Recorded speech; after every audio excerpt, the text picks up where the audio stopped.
Hi everyone, in this video we're going to be going through the solutions for the chapter 2 quiz that was on network concepts. I should say right now that these solutions are set for like the modified version that I made with all the errors fixed from when we originally did the test. So it's going to be slightly different. I will be uploading the PDF to the newer version for your revision purposes, but some of the questions are going to be slightly different to the test paper that you did itself, but they're all very minor, so it shouldn't make too much of a difference. I will also say that I just did the video for the chapter 3 quiz as well, so my voice is a little bit of a pony, that is to say, it's a little hoarse. Ha ha ha ha. Anyway, going into this first question. So, we have this, consider the network diagram below, we just need to identify the different types of walks. So you're going from A to F to E to B to C to D, and in there we've not doubled any edges, we've not doubled any vertices, we've done nothing crazy, so we're going to just call that a path because we had no repeated edges, no repeated vertices.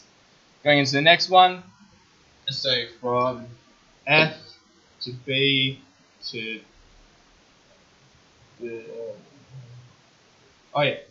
C to D to E to F. Sorry, I've got the solutions I have in front of me on a piece of paper, the old version, that's why it's a bit confusing. Anyway, so looking at this, we've got F to B to C to D to E to F. And so what we've done here is we started at one vertex and we went around, didn't go through any other vertices, and we started back where we started. So that is a cycle, alright? No repeated vertices or edges, beginning and ending at the same place. The next one is D. So where's D? So D, E to B to F to A to B to C to D. So here we have no repeated edges, although we do have a repeated vertex, that repeated vertex being B. So we're starting and ending at the same place, both starting and ending at D, no repeated edges, so this is a circuit. And then lastly, let's rub it off again. So we have B to C to G to C to B. So in this case, we've started and ended at the same place, but we've repeated edges and repeated vertices. There is no special name for this. It's not even a trail because we repeated the edges. It's not a path, so we have it because we repeated vertices. So this is just a walk. I mean, if it doesn't fit any condition of any other special things, then we just call it a walk. It has no conditions. It kind of broke all the rules. So we can just call it a walk. Anyway, so these ones where we're just identifying the types of trails. Or walks, I should say. Next thing, consider the weighted network diagram below. So we have this, and we want to find the weight of the minimum spanning tree. So what we need to do first of all is find what the minimum spanning tree is, because we can't find the weight of it until we've done that. So we can pick any point that we want to start off with. So let's just start with A, and then we're going to make our minimum spanning tree. So remember, the way that we do this is by using Prim's algorithm, where we always kind of consider the vertices, the edges connected to where we are right now, and choosing the smallest one.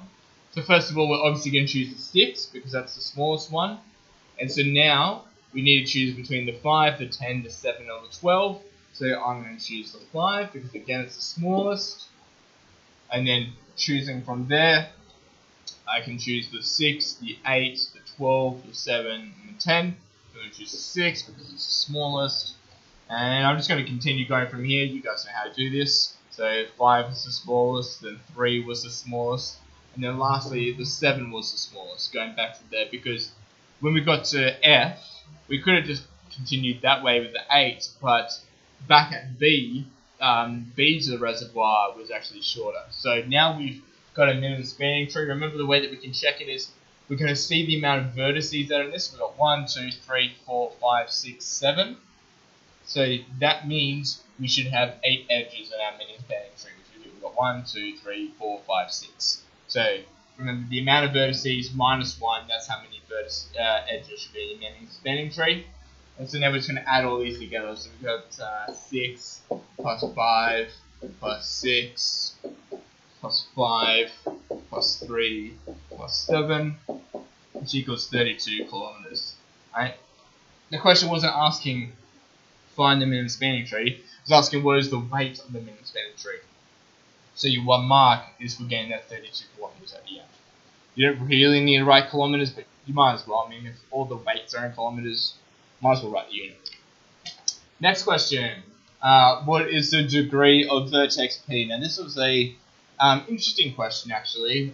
Lots of people made the mistake in thinking that this edge there was, for whatever reason, it was just for whatever reason, P was just had a circle around it. Which I thought was weird, because why would I put a circle around it? And this is actually from a HSC paper, so it's worth talking about. That's a loop, okay? Because it's a loop, that means it's an edge going around adding 2 to the degree. So the degree of the vertex P is 1, 2, 3, 4, 5, and 6. Remember, loops count 2 to the vertex. So we got 6. The degree is 6, not 4. Lots of people wrote 4, not realizing there was a loop.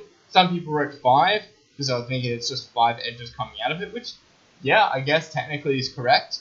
Although this loop is like, even though it's the same edge, there's 2 different things sprouting out of that vertex, so they count as 2. Explain why it is possible for an Eulerian trail to exist in this network and identify a possible Eulerian trail. So remember that we know that Eulerian trails exist when there are exactly, and I say exactly, 2 vertices with an even degree. So that's basically what you need to say. There are exactly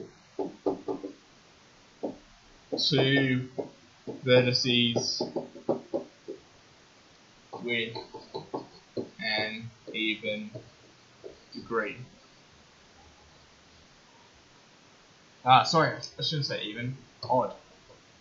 My mistake. I'm sure lots of people are probably yelling at the computer just then. Exactly 2 vertices with an odd degree. And you can write down it's Q and T. There's the 2 vertices with an odd degree. And now, so that's 1 mark, explaining it, and then the other mark is to identify it.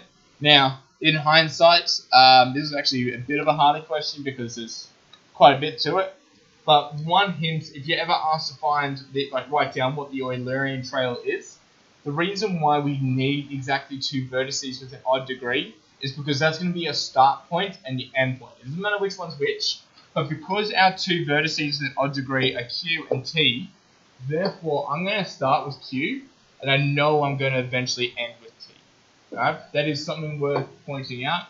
If you started with R, you've got to find it's impossible. If you start with U, it's impossible. If you start with P, it's impossible, and so on. So there's actually lots that you can do, but I'm just going to do one. So I can go from Q to P to U to R to Q to U to T to P to P. Remember that we've got to add that loop, right? So P to P is fine, to S to T. And now we've got a trail that covers every single edge without covering an edge twice.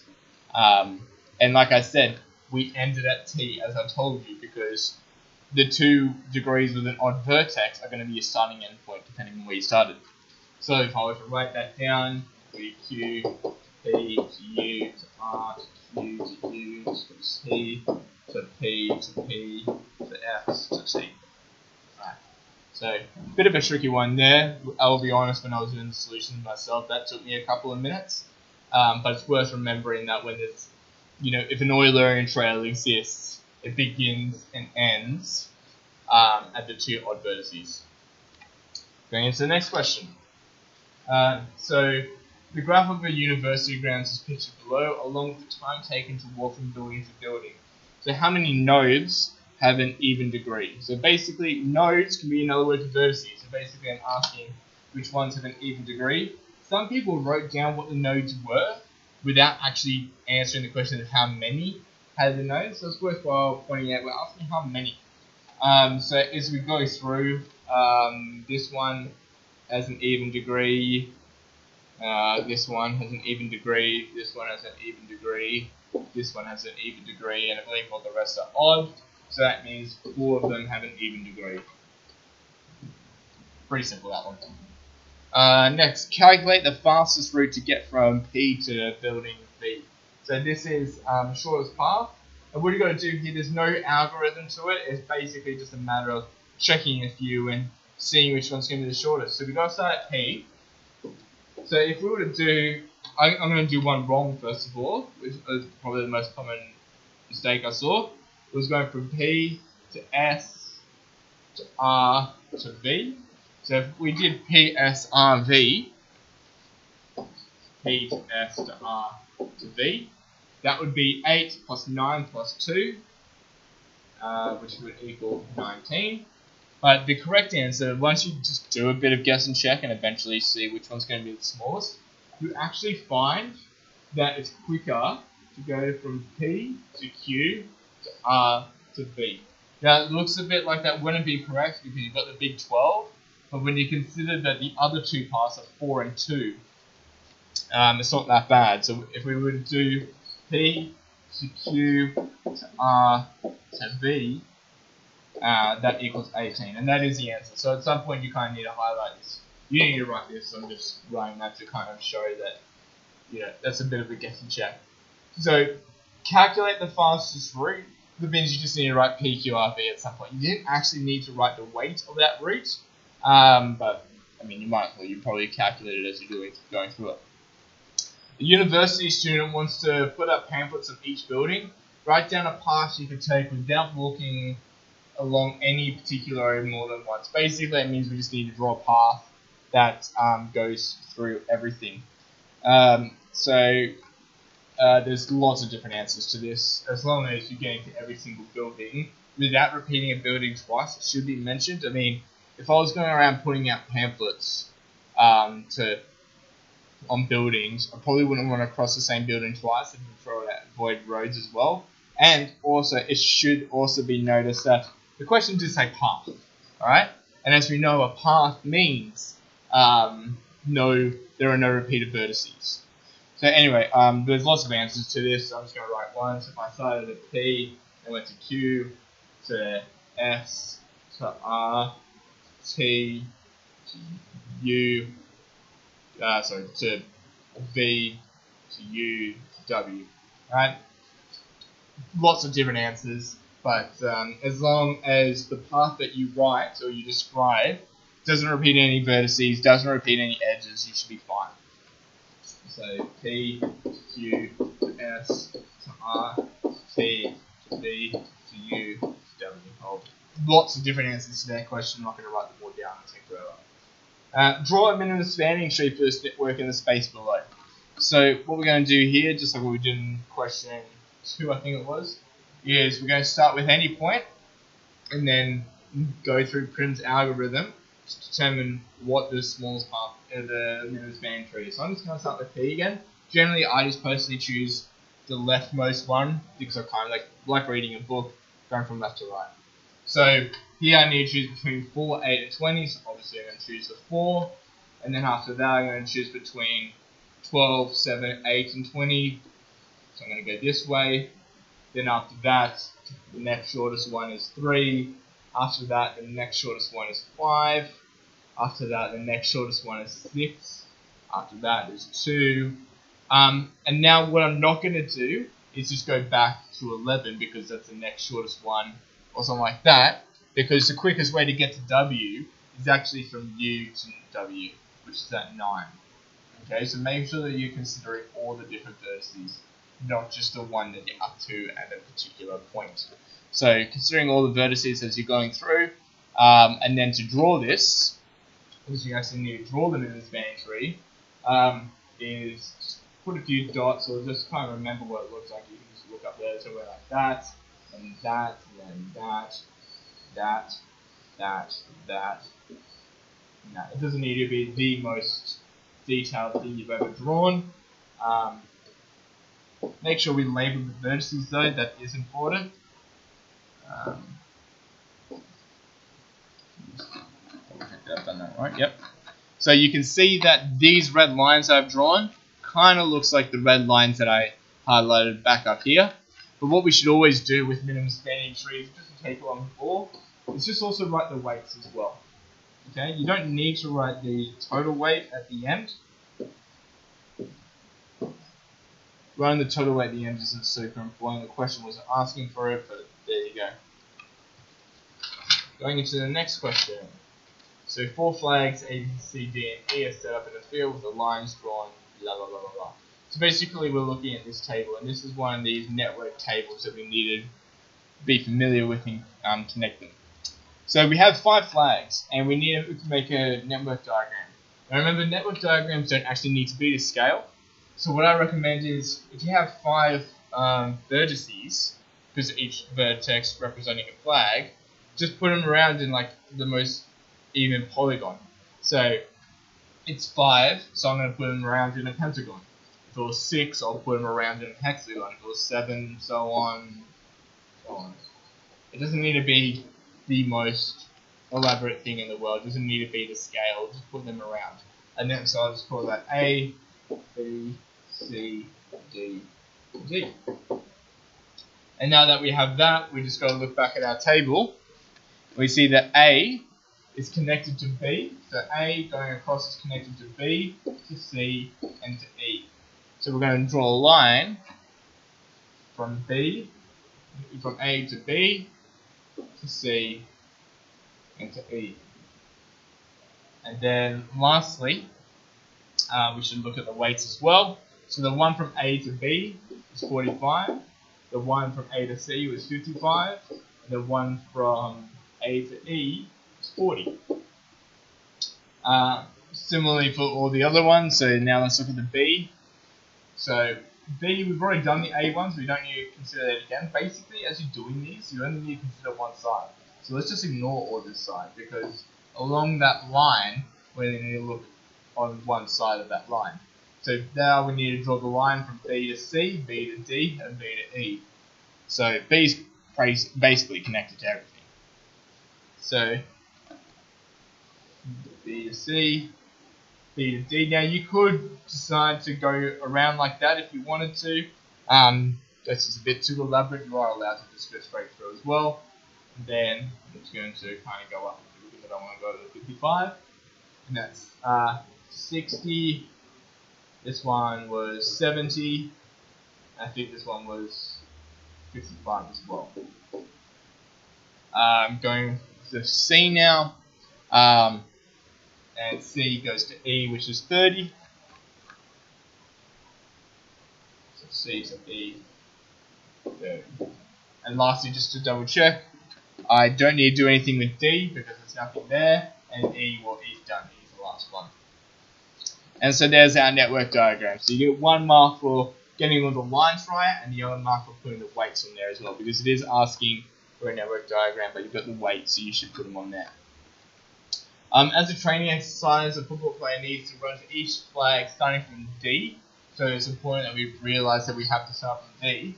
Calculate the shortest distance that can be travelled by the football player. In your answer, include the order in which the flags will run. So that means we have to start from D. Right? That's really important that we realise that. And then from D, basically this is just, again, shortest path, making sure that we go past each flag. But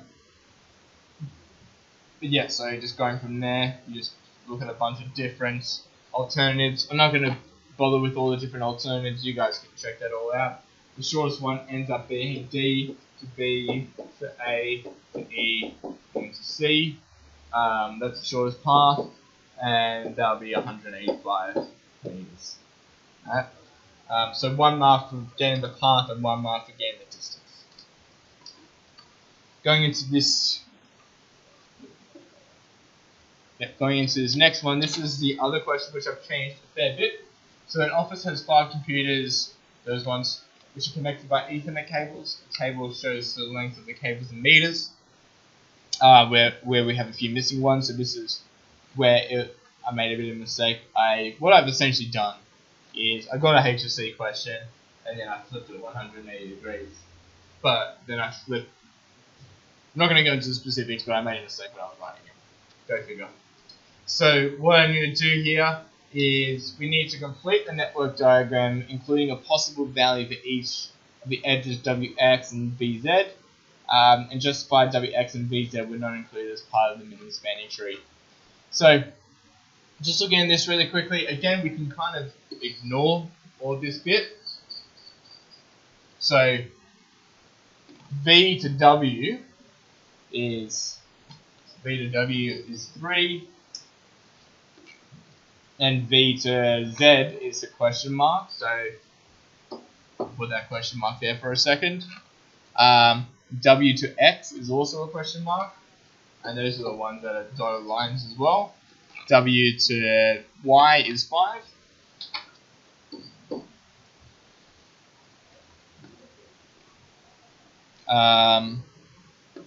What else do we have? And then we got X to Y is 4.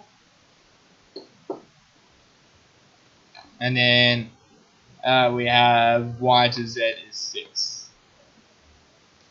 So that's one mark. We're simply just putting those numbers on there straight away. What we now need to do is put in some random value that would make it not appear on the minimum spanning tree. So the minimum spanning tree, I might just highlight with, is everything with a solid line. So that means that the edge ZV and the edge XW weren't on there. That means it had to be bigger than one of the other lines that it was connected to. So X, basically just choose a number that's bigger than all the other numbers that are there. So if I could have chosen that one, that means I could have chosen, like I chose 6 instead of this line, so this number just needs to be bigger than 6, so I can make it 7, right? And this number here, I chose 5 instead of this, so that means it can just be any number bigger than 5, so let's just make it 8. I don't know. You just had to make some random number that made sure that it wasn't on the minimum spanning tree. So any number that got greater than 5 here, so greater than 5, and any number that was greater than 6. Greater than 6. Because if it was less than 6, we would have chosen that line rather than that line. And if it, same thing with the other one. So in your explanation, basically, like on your diagram, you just need to choose one. So basically, it's 1 mark for getting all of these numbers on there. 1 mark for choosing a number that made sense. 1 mark for choosing a number there that made sense, and then 1 mark for your explanation. And then your explanation can simply be something along the lines of they were not included as the weight of those edges was larger than the others, or something like that. Like, it didn't need to be super specific. You guys know how minimum spanning tree works. You just need to say, well, those numbers were bigger than the ones that were already there, so they just didn't fit. That's basically it. Going into the next question, and the last one as well. So the network diagram shows the tracks connecting 8 picnic sites in the nature park. The vertices A to H represent the picnic sites, so the weights on the edges represent the distances in kilometers. So key bits are, we've got the 8 picnic sites, meaning that they're 8 vertices. Each vertex represents the picnic sites, and they're in the kilometers. So each picnic site needs to provide Monster Ultra Zero Energy Drink copyright.